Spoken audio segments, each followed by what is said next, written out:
break. Over 140 people died and about 186 injured after a series of landslides hit Kerala's Wayanad district amid heavy rains yesterday. Hundreds more are feared trapped, with government agencies carrying out rescue operation in the affected areas. Now, several families have reported that their loved ones remain untraceable. The Indian Army has deployed about 300 personnel for search and rescue efforts in Wayanad, while 140 are on standby in Thiruvananthapuram in case the need arises. Well, the rescue operations are underway at this point in time. The landslides had destroyed several houses, also uprooted trees and made water bodies swell, hampering the rescue work earlier yesterday. Meanwhile, naval teams and helicopters from the Air Force were mobilized to assist the NDRF and the Army. Defense Ministry officials have also confirmed that disaster relief teams were dispatched and rescue dog teams are also being airlifted to assist in the rescue operations. Well, incessant rains in Kerala have hampered the rescue operation. An orange alert has also been issued for the next 24 hours.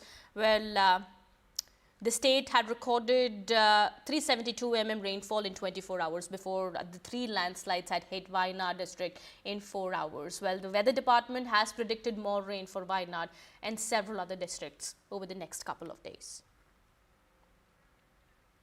Well, my colleague Pratibha had also spoken to Kerala Minister A.K. Sasindran earlier. Listen in.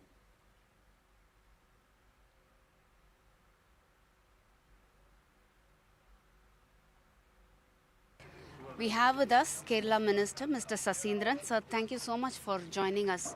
Sir, what is your assessment of the damage that is being caused by the landslides? The damage here occurred is a very vast effect and reactions.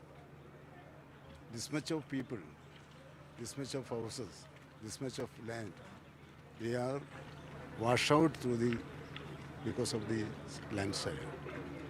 So the depth of the issue is very wide and larger.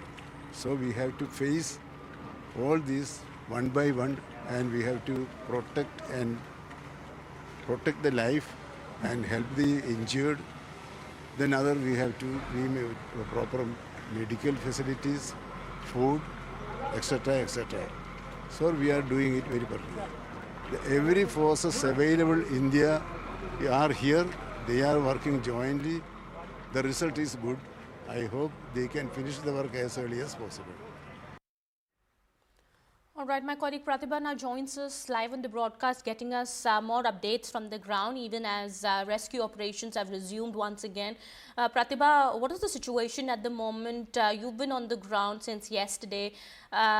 We do understand that the rescue operations were hampered because of the rains, and now we do believe that the rescue operations have resumed once again. What is happening at the moment? Weather conditions continue, but despite these challenges, yes, the rescue operations have resumed in full swing right since this morning, because it has been just day 1 of the rescue operation. Day 2 continues with renewed and rigoured force as well, because we are talking of several of those bodies that could be lying under the slush.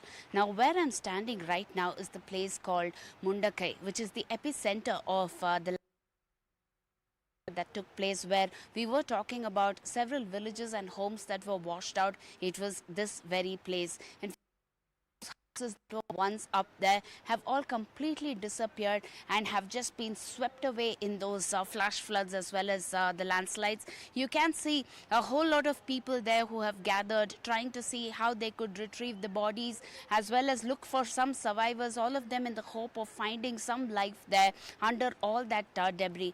In fact, it is a good 5-kilometer walk from the bridge that collapsed up to this place. So it is pretty difficult to get all the equipment from one place to the other. People have been carrying boulders and drilling machines over to this place. Ropeways that we have earlier showed with respect to the bridge collapse, and that is how manually it is extremely grueling to walk that distance carrying all those equipment. But the NDRF team as the defense teams together in sync working towards this. In fact, a little while ago, Union Minister George Kurian as well walked through that bridge through the ropeway and came in here to try and assess the damage that the landslides have caused. That's the extent of the damage over here that one can actually visualize here, and we bring to you dismal pictures of what really transpired yesterday between 1 a.m. and 4 a.m. The destruction is quite massive, and all of them will take at least about 2-3 days for one to get all those bodies, to get all the JCBs here, as well as remove all the mud, as well as find those bodies, as well as survivors here. Many of them, in fact, there are a lot of tea plantations nearby as well. So a whole lot of people working in those plantations were rescued a little while ago, and most of them were sent back, made arrangements to escort them back to their respective villages there. So a whole lot of operation in place with respect to getting all those stranded members to a safer location there. But in the meantime, with respect to discovering bodies as well as those injured, yes, the numbers have been rising steadily, and as and when discovering more and more bodies as well as people there. Back to you. All right.